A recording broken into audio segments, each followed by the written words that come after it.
Hello student, welcome to my class. Today I am going to take class 10th history chapter 3 and the name of the chapter is Nationalism in India. So let's proceed with this chapter.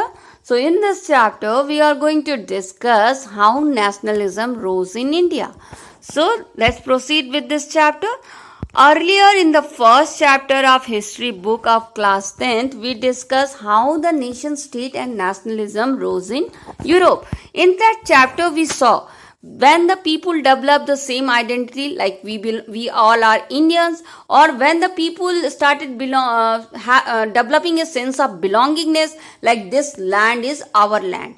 So like this type of belongingness, when you started feeling and when you uses some new symbols and new identity and various national songs for your country, then actually the nationalism rises among the people.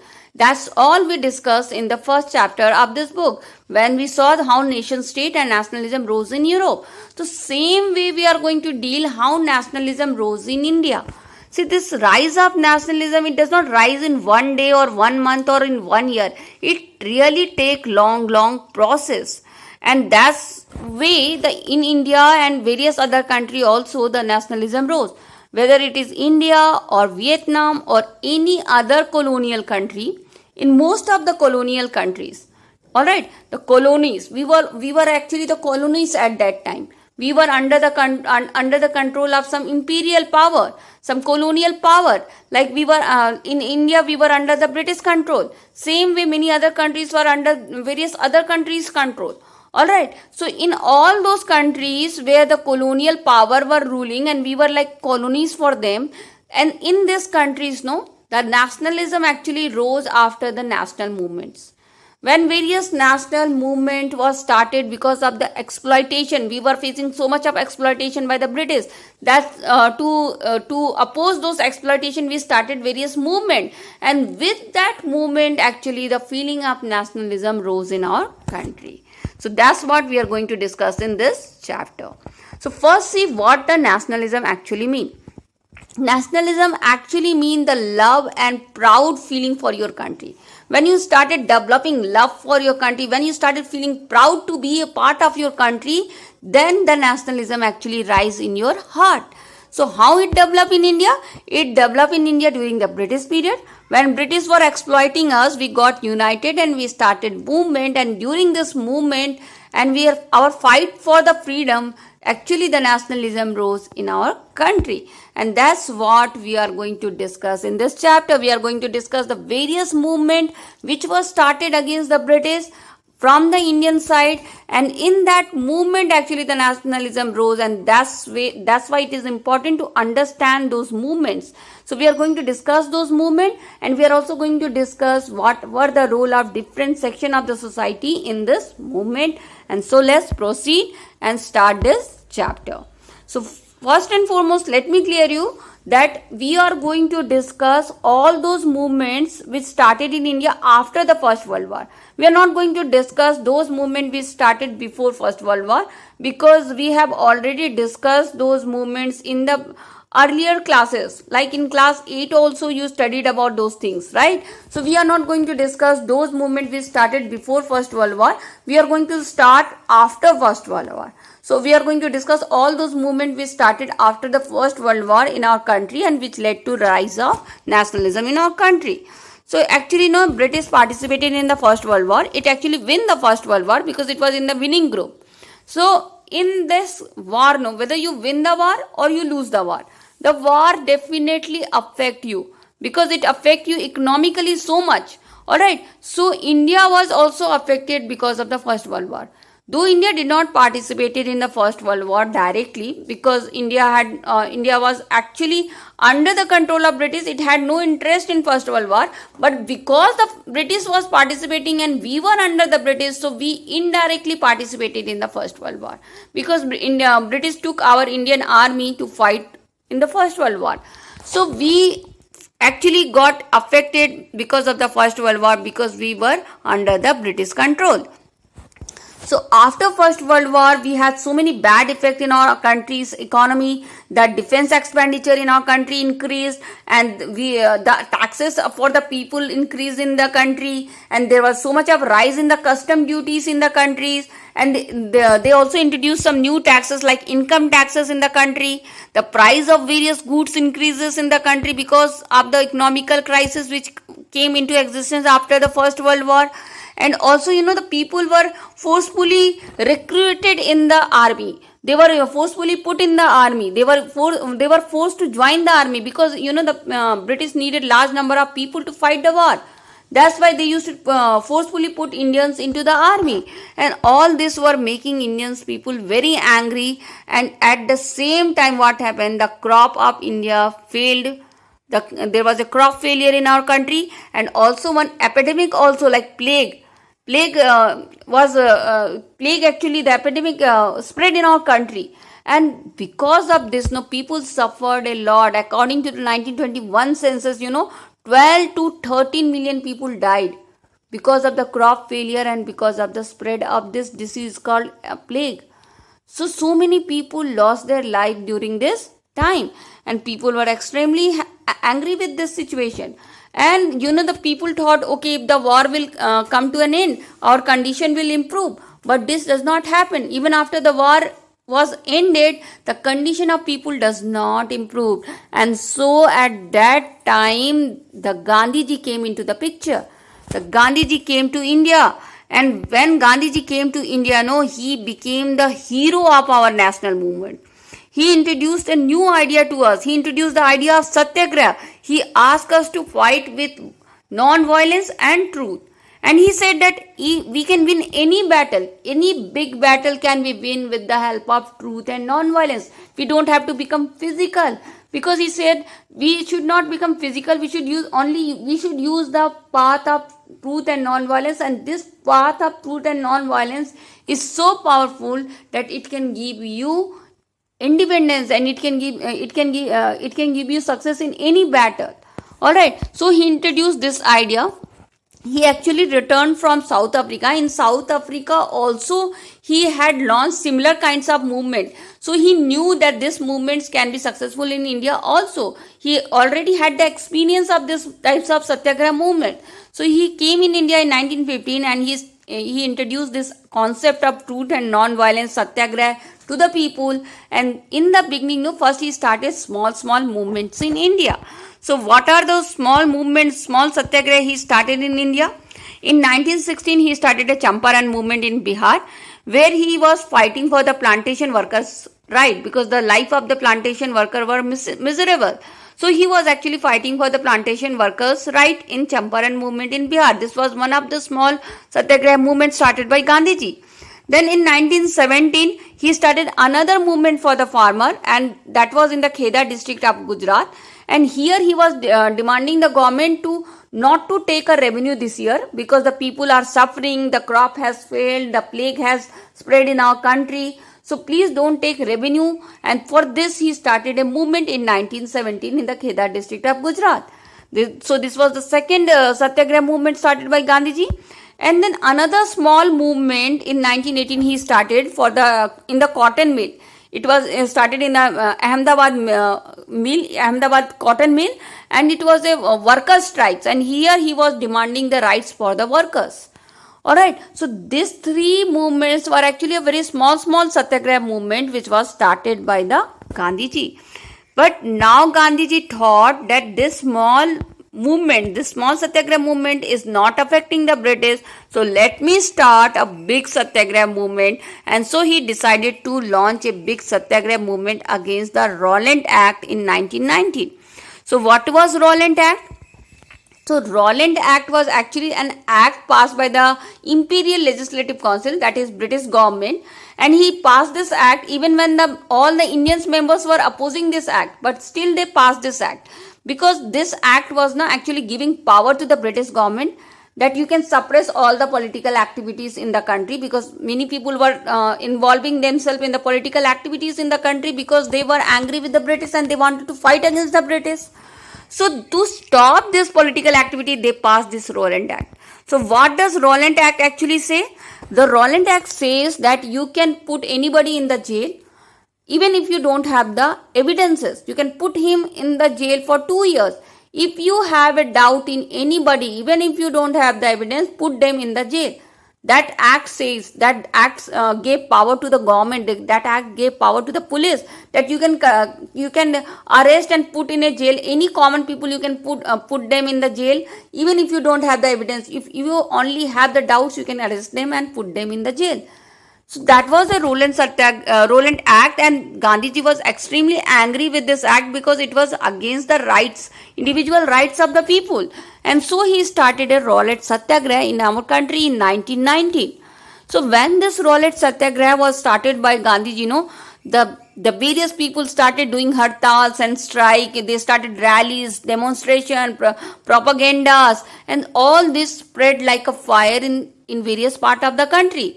And when this satyagraha, this Rowlatt Satyagraha was spreading in country, that time to control and suppress this satyagraha, the British introduced martial law in that region. So what is martial law actually?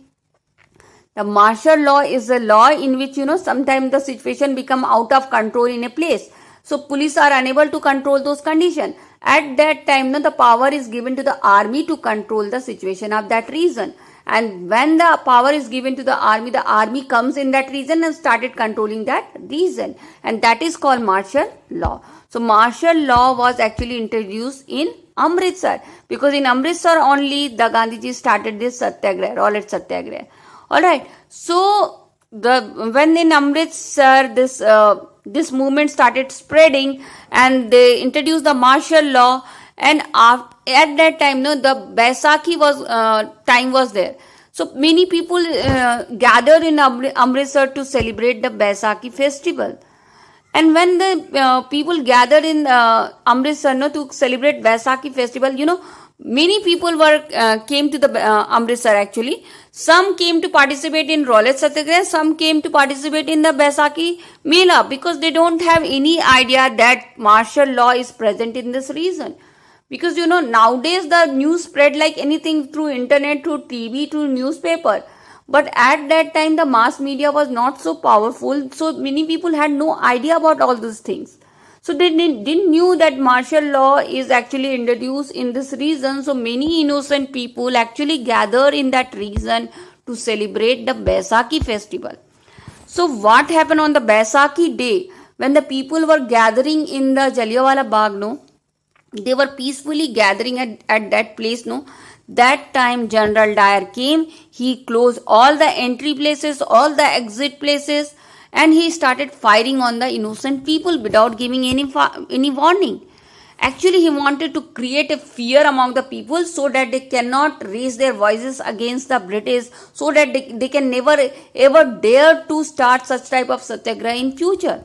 So he started fighting on those innocent people, and many people were killed in this tragedy, and people got extremely angry on this, and they started attacking the officers and the offices of the government, and they started killing many British officers also. So British also got angry. They also started attacking the people. They started firing on the people. They started beating people. Even this many times they blasted the whole villages also. So what is happening now? The violence has increased in that area. And when the violence increased in that area, and as I told you, Gandhiji was an extreme lover of truth and non-violence. He was extremely against violence. So when the violence started spreading from both sides, from the Indian side and from the British side, Gandhiji decided to close this satyagraha, and he put an end to Rowlatt Satyagraha. So this Rowlatt Satyagraha was actually a big movement, but it does not spread much in all the parts of our country. And it does not spread in all parts, and it actually did not unite each and every person. Most of the Hindus and Muslims were not involved in this movement. So Gandhiji thought that let us start another movement, and we should start that movement which unite Hindu and Muslim, and so that all unitedly, if they stand against the British, no, then that movement will have more effect, and so let's start such movement. And that time Gandhiji got an Khilafat issue. So what is actually Khilafat issue? As I told you that in the First World War, British won the war, and British was in the winning group, and Ottoman Empire, the Turkey, was actually in the losing group. So the Turkey or the Ottoman Empire lost the war. And when the Ottoman Empire lost the war, no, very harsh treaty was imposed on those empire. Whichever the country lost the war, very harsh treaty was imposed on those countries. And so the harsh treaty was imposed on Turkey also. And this news spread all over the world. And when this news came to India, no, the Muslims of Indians got very angry. Why? Because no, the emperor of the Ottoman Empire was very important for all the Muslims of all over the world. They used to consider him their spiritual head, their religious guru. Alright, so when such harsh treaty was imposed on their religious head, on their spiritual head, then they got very angry and they wanted to protect their Khalifa. They used to call him Khalifa. The emperor of Turkey, or the Ottoman Empire used to be called as Khalifa. Khalifa means the spiritual guru. Alright, so to protect the right of their Khalifa, the all Muslim all over the world stood against the British and the winning other colonial power, so that they can protect the rights of their Khalifa. And so they started forming the various Khilafat committees in their places. And same Khilafat committee was formed in India also, in Bombay. Alright, and this was actually started by the Ali brothers in India, the two Muslim brothers, and they were the Muhammad Ali and the Shaukat Ali. They started this Khilafat committee and Khilafat movement in India. And when this movement was spreading, that time this Ali brothers, the Muhammad Ali and Shaukat Ali, they talked to Gandhiji and asked their cooperation in this. And then Gandhiji said that, okay, this is a good opportunity that we can join our Muslim brothers, so that the unity can be bring between the Hindus and Muslim, and so that Hindu Muslim, when they combinedly stand against the British, then British will have more effect. So he put his idea in front of Congress, and in the Calcutta session, he he said that let us start a new movement, that is non-cooperation movement, so that in the non-cooperation movement, we can support our Muslim brothers in their Khilafat issue, and we can also fight for the Swaraj. So he gave an idea of non-cooperation movement to the Congress. But why does he took the word non-cooperation, or why he talking about non-cooperation? Because Gandhiji used to believe, and he wrote his view also in his famous book called Hind Swaraj in 1909. And in this book, he said that British are actually ruling India because they are getting some cooperation from the Indians only. Some Indians are cooperating with the British, and that's why the British were able to establish their rule in India, and their rule is being continued in India because some Indians are cooperating with them. So if all the Indians will stop cooperating with the British, the British cannot rule our country for 1 year also. And so they started, so he said that we should start non-cooperation movement, so that we should stop cooperating with the British. And when we stop cooperating with the British cannot rule India for 1 year also, because he has established his rule with Indian cooperation. He has established and continuing his rule in India because of some Indians cooperation. So each and every Indian should stop cooperating with British, and that's why he used the word non-cooperation. And he said that let us start a non-cooperation movement. So earlier, the Congress did not like the idea of Gandhiji of starting a non-cooperation movement. But later on, the Congress said that, in the let us start this movement. Because, earlier the Congress was against this movement because they actually wanted to participate in council election, which was planned to be held in 1920 November. And they wanted to participate in this council election. They wanted to sit in the council and participate in the administration of our country and bring some reforms in the country. But because if they start non-cooperation movement, they cannot participate in the council election. That's why they were they had some hesitation to join to start this movement, because they wanted to join the council election, and also they were scared that if this movement will start, no, so much of violence will also spread in India. So they were actually first in the beginning opposed the non-cooperation movement, but finally in the December 1920 in the Nagpur session of Congress, they said, okay, that let's start the non-cooperation movement. And when the Congress got agree with this movement, they started the non-cooperation movement in 1921.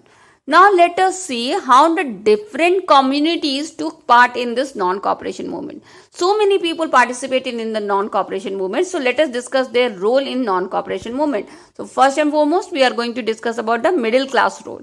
Alright, so many middle class students, the various children, they left their school, they left their colleges, they left their university, teachers left their jobs, professors left their jobs, even lawyers left their legal practices. And the people, they started boycotting the council election also. Only in Madras, no, this council election was not boycotted. Otherwise, in all the places, the council election was boycotted. In Madras, the Justice Party actually participated in council election because it was a non-Brahmin party, and it thought that if we participate in council election and we get the power, no, then we will able to do something good for our community, and that's why they participated in the council election. But otherwise, in other places, the council election was boycotted. They boycotted this British, no, they participated in this movement in various ways. They boycotted all the foreign goods, especially the foreign clothes, and they also started liquor shop picketing up liquor shop, in which they used to block the entrance of the liquor shop, and they used to stop people from going to the liquor shop. And this actually affected the British to a big extent. They affected British economically. The sale of British clothes was decreased to half.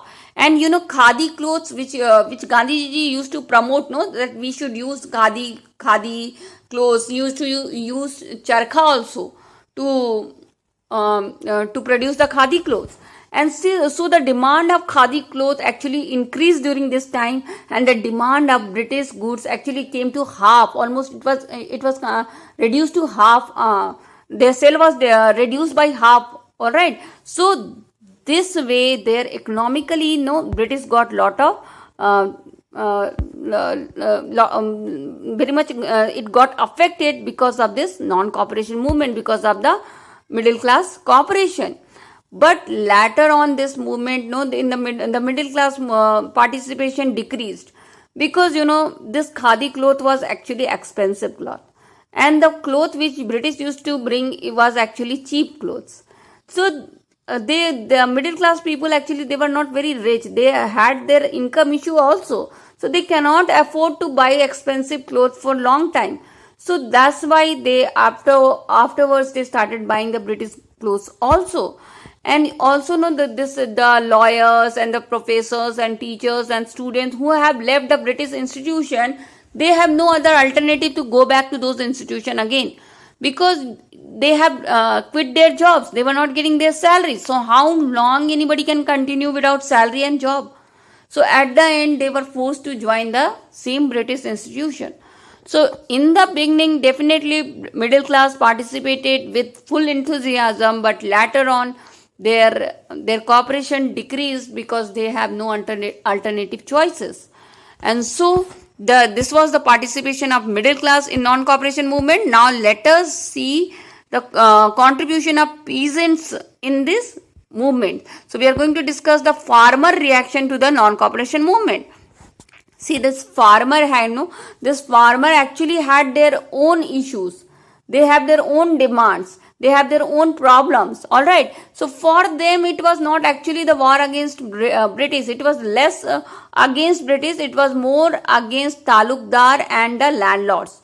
So they were basically more fighting against the talukdars and landlords, and they were actually against the heavy taxes, because the heavy taxes was the main problem and main issue of the farmers. So they have their own problems, they have their own demands. So they wanted to, with this movement, they actually wanted to reduce the revenue. They wanted to stop the begari system, in which they were in which they were forced to work free of cost. So all this system should be ended, and they also wanted to boycott the landlords, those landlords especially who are exploiting the farmers. Alright, so they were against the landlords, they were against the taxes and revenues, and they were against the Begari system. So actually this movement they started against for them the non-cooperation movement was the movement against the landlords, the big landlords, and they started fighting against them. And they fight it in their own method only.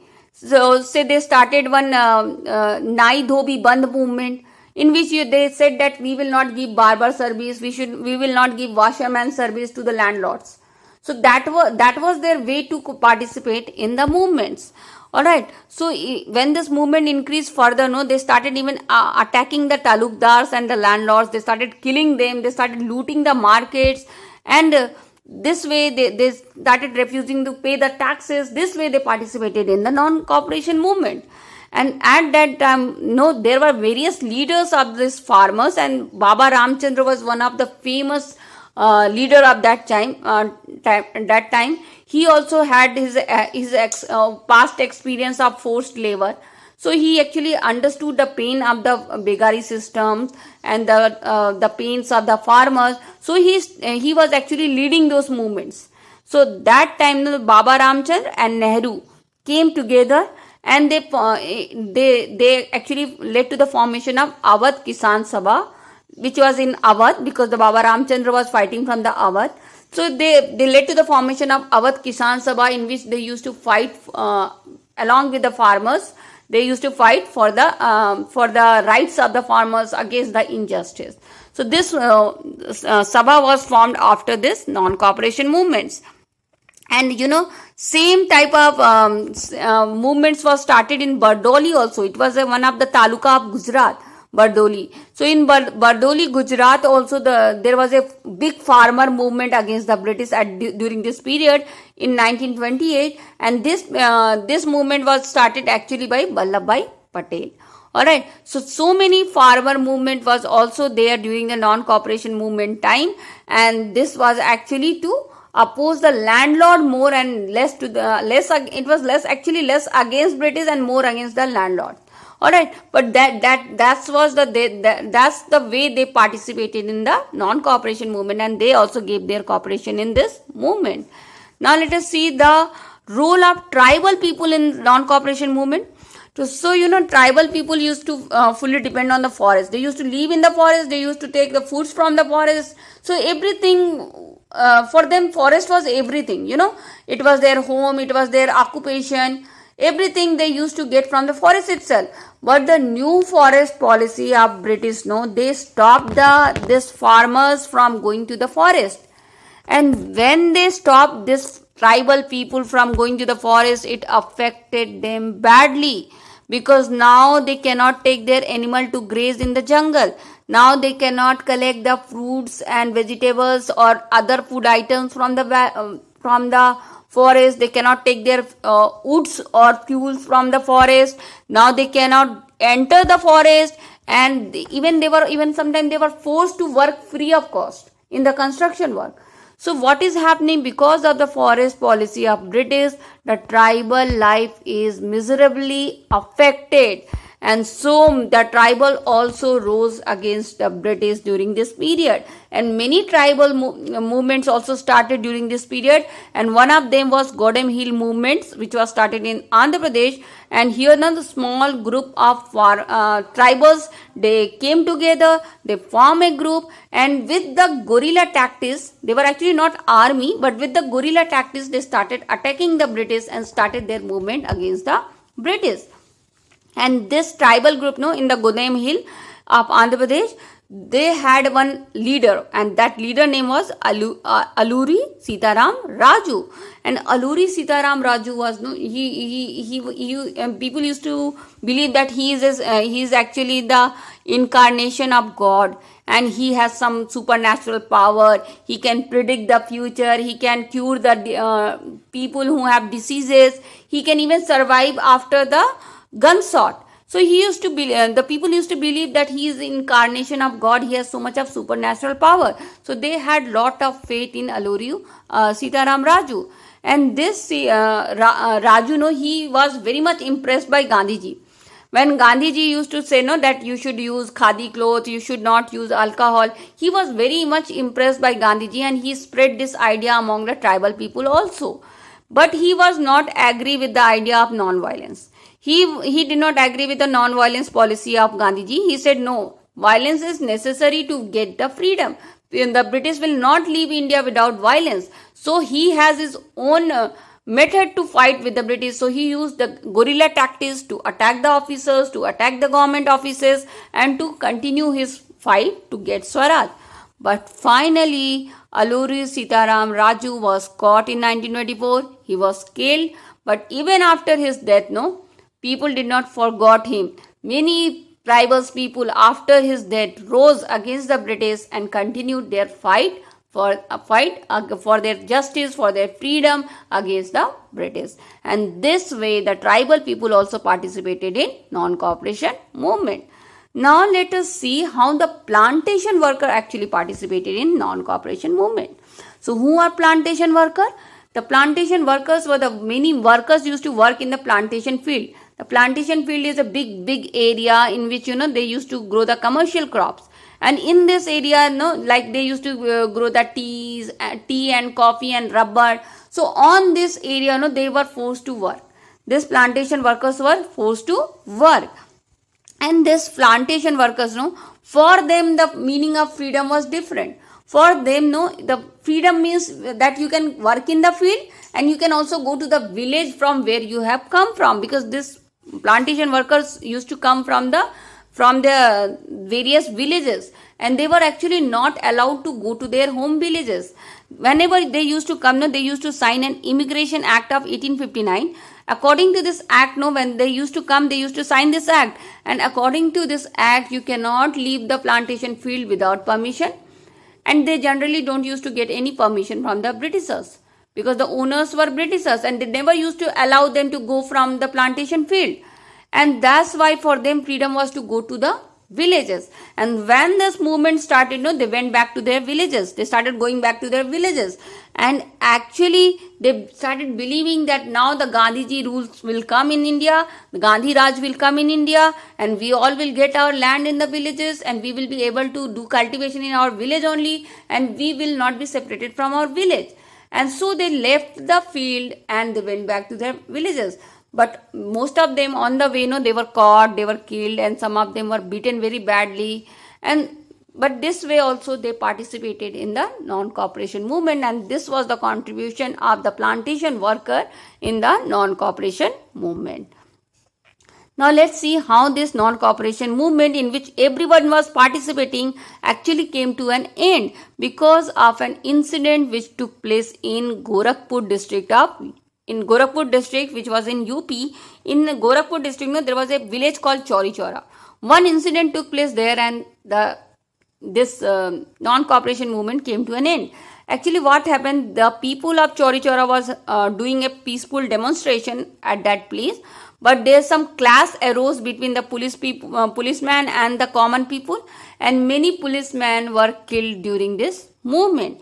And because of this violence, Gandhiji closed the movement, because Gandhiji was extremely against violence. So whenever the violence used to be arose in any movement, he used to close that movement. So because of the Chauri Chaura incident, the clash between public and the police, many police were killed, and that's why that time Gandhiji thought, I will close this movement, and he put an end to that movement at that time.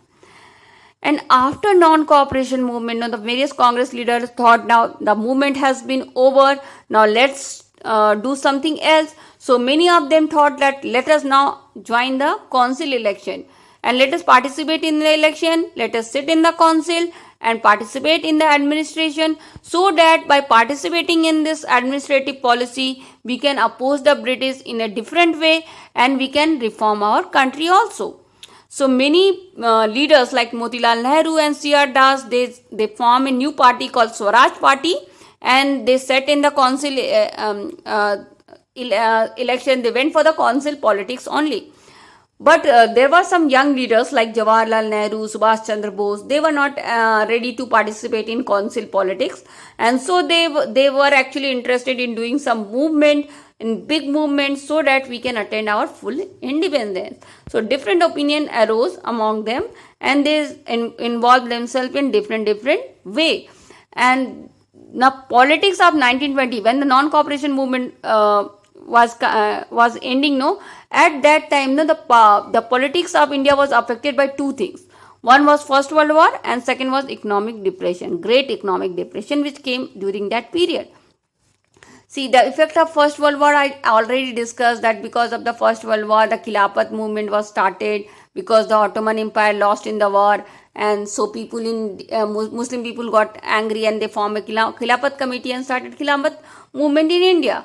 And great economic depression which came at that time, no, the big economic depression also affect our country that time, because the price of the agriculture crop decreases, the demand of agriculture goods decreases, and the farmer were facing so many problems. They were not able to sell their product, they were not able to get revenue from they were not able to pay the taxes, and they were not able to sell their harvest. So they were facing actually lot of problem during this period, and that was affecting the politics of that period. During that time, no, the Simon Commission was coming in India. So what was Simon Commission? It was actually a commission. It was appointed by the British, and they made Sir John Simon its head, and that's why this commission used to be called as Simon Commission.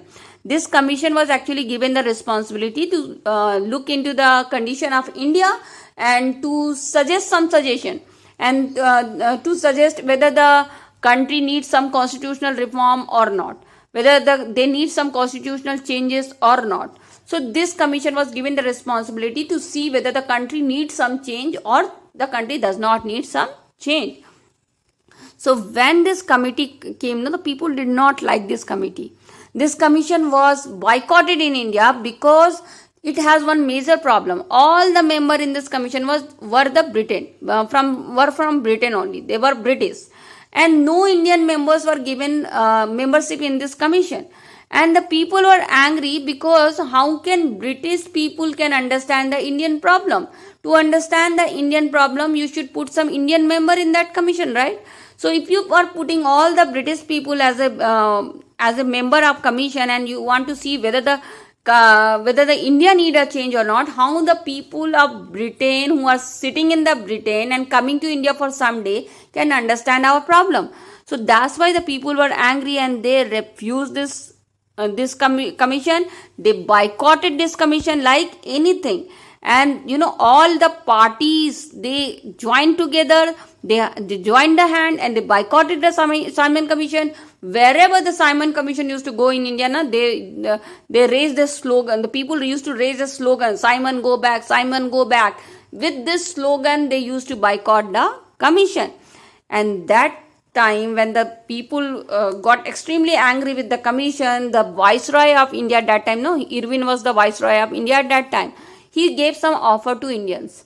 He said that, okay, we will give dominant status to Indians, and we will have some round table conference, and we will discuss how the future constitution of India will be made. But he did not decide any date. When you will give the dominant status to India, when you will have the round table conference, no date was given to Indians. And that's why the people, the Congress was not satisfied. And this dissatisfied Congress, they finally sat in a Lahore session, and they decided, now we want full independence. We want Purna Swaraj. They said earlier, before this incident, before Simon Commission, the Congress did not wanted complete independence. They only wanted to participate in the politics. They only wanted to participate in the administration. They wanted equality, some freedom rights, but not complete freedom from the Britain. But now they decided that we want complete freedom from the Britain, and the British should go back from India, and they should give Purna Swaraj to India. And so they decided on 26 January 1930, we will celebrate Independence Day, and we will take a place that we will not stop our movement till we get complete independence. And so they decided a date, January 26, 1930, and they celebrated their Independence Day also on that day. But they did not get much attention from the British. The British British just ignored them. And so Gandhiji thought that we should have to do something new. We have to start some movement. We have to take some issue from the daily life. We have to take some issue from everyday life, so that everybody can connect to that issue, and so that the movement can become a big movement, and so that movement can ultimately lead to the freedom of India. So the Gandhiji started thinking about some common issue which can be raised, and a new movement can be started after this movement. And so what movement was started after the Simon Commission? Which issue Gandhiji took to raise and start a big mass movement in India? That we will discuss in the next part of this chapter. So till here, I hope you understand this chapter. Student, if you understand this chapter, please like, share and subscribe MP Social View.